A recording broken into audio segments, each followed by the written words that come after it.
Hello class 8। आज हम आपकी English text book Honey due के 9th lesson the great stone face part one और पार्ट टू की रीडिंग करेंगे। सॉरी, मैं इसकी रीडिंग पहले नहीं दे पाई, पहले मैंने इसका अर्थ दे दिया है पार्ट 1 का। तो आज रीडिंग करेंगे। Before you read, seen from a distance, hilltops and huge rocks seem to assume various shapes. They may resemble an animal or a human figure. People attribute stories to these shapes. Some stories come true, others don't. The Great Stone Face is one such shape that reminds the inhabitants of the valley of a prophecy. What was it? Did it come true? One afternoon, when the sun was going down, a mother and her little boy sat at the door of their cottage, talking about the great stone face. They had only to lift their eyes, and there it was plain to be seen, due miles away, with the sunshine brightening all its features. यहाँ पे there है, sorry.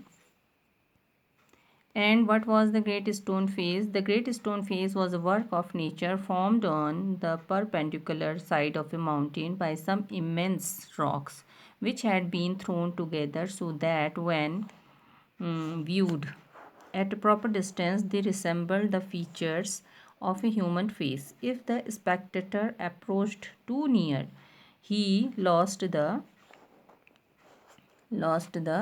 outline of the enormous face and could see only a heap h heap of gigantic rocks piled one upon another, but seen from from a distance, the clouds clustering about it, the great stone face seemed positively to be alive. It was the belief of many people that the valley owed much of its fertility to the benign face that was continually beaming over it. A mother and her little boy, as we said earlier, sat at the door of their cottage, gazing at the great stone face and talking about it. The child's name was Ernest. Mother, said he, while the great face smiled on him. I wish that it could speak, for it looks so very kindly that its voice must indeed be pleasant. If I ever see a man with such a face, I should love him very much. If an old prophecy should come to pass, answered his mother, we may see a man sometime with exactly such a face as that. What prophecy do you mean, dear mother? Eagerly inquired Ernest. Please tell me about it. So his mother told him a story that her own mother had told her when she herself was younger than little Ernest, that at some future day a child should be born near here who was destined to become the greatest and noblest person of his time, and whose face in manhood should bear an exact resemblance to the great stone face. Many still had faith in this old prophecy, but others took it to be nothing but idle talk. At all events, the great man of the prophecy had not yet appeared. "O mother," cried Ernest, clapping his hands above his head, "I do hope that I shall live to see him." His mother was an affectionate and thoughtful woman.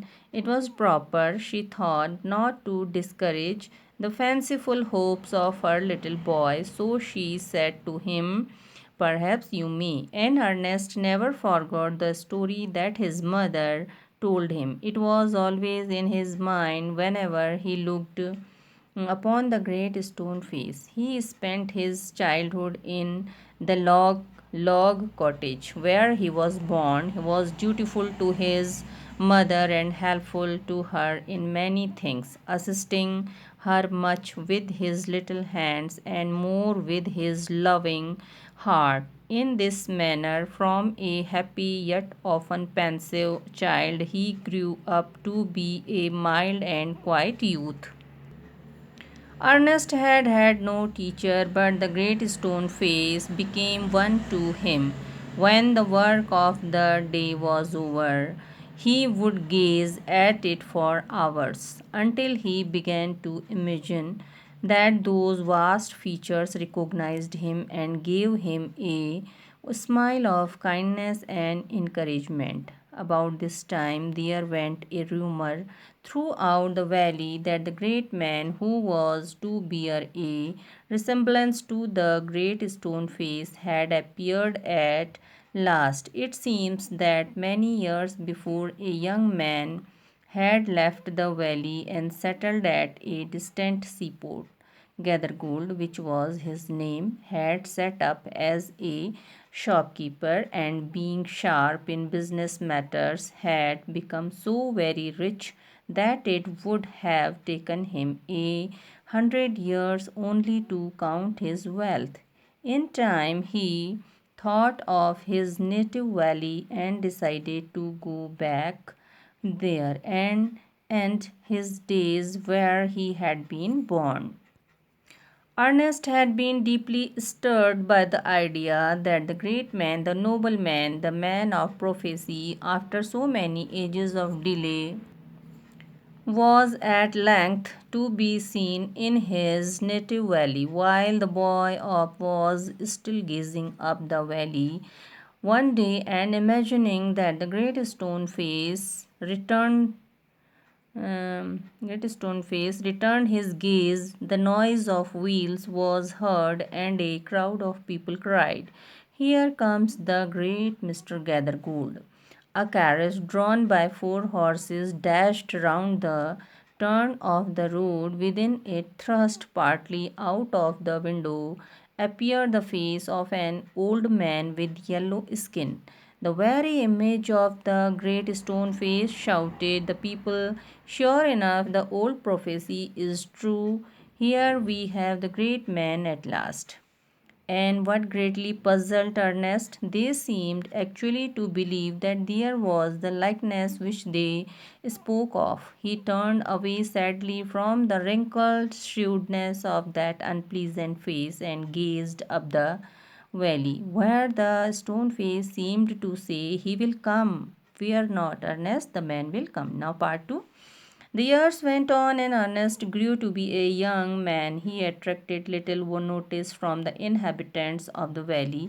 They saw nothing remarkable in his way of life, except that when the labor of the day was over, he still loved to gaze upon the great stone face.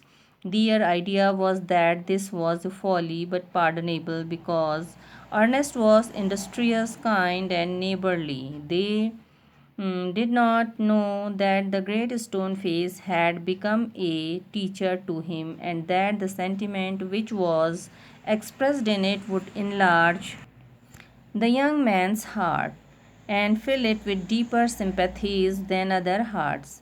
They did not know that from this would come a better wisdom than could be learnt from books. Neither did Ernest know that the thoughts which came to him so naturally in the fields and the fireside were of a higher tone than those which all men shared with him. A simple soul, as simple as when his mother first told him the old story. He beheld the marvelous face looking down the valley and still wondered why its human likeness was so long in coming. By this time, poor Mr. Gathergold was dead and buried. His wealth, which was the body and spirit of his existence, had disappeared before his death. Since the melting away of his gold, it had been generally agreed that there was no great likeness, after all, between the ruined merchant and the majestic face upon the mountain. It so happened that another son of the valley had become a soldier many years before. After a great deal of hard fighting, he was now a famous commander. He was known on the battlefield by the name of a Blood and Thunder. Old and tired now, he had lately expressed a desire to return to his native valley. The inhabitants, his old neighbors, and their grown up children prepared to welcome the renowned commander. It was being said that at last the likeness of the great stone face had actually appeared. Great, therefore, was the excitement throughout the valley, and many people who had never once thought of glancing at the great stone face now spent much time in gazing at it for the sake of knowing exactly how General Blood and Thunder looked. On the day of the general's arrival, Ernest and all the other people of the valley left their work and proceeded to the spot where a great banquet had been prepared. Soldiers stood on guard, flags waved, and the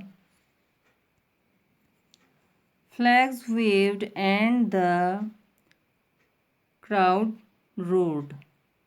Ernest was standing too far back to see Blood and Thunder's face. However, he could hear several voices. "It's the same face exactly," cried one man, dancing for joy. "Wonderfully like it, that's a fact," replied another. "And why not?" cried a third. "He is the greatest man of this or any other age, beyond a doubt." Ernest at last could see the general's face, and in the same glance to the side he could also see the great stone face. If there was such a likeness as the crowd proclaimed, Ernest could not recognize it. "Fear not, Ernest," said his heart, as if the great stone face was whispering to him. "Fear not, Ernest, he will come." Now the lesson is over, and I hope you will get some knowledge.